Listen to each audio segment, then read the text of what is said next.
स्वामी समर्थ सांगतात, आपल्या घरात खरोखर देवाचा वास आहे का हे ओळखण्यासाठी 5 सोपे संकेत मिळतात.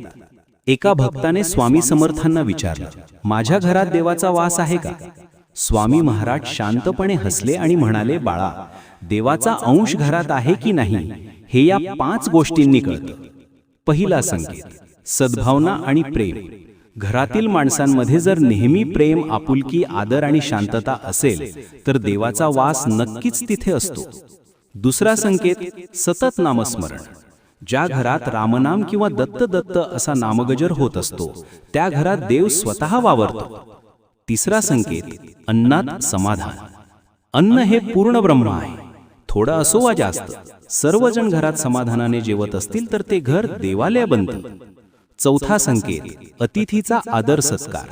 ज्या घरात आलेल्या पाहुण्याला अतिथी देव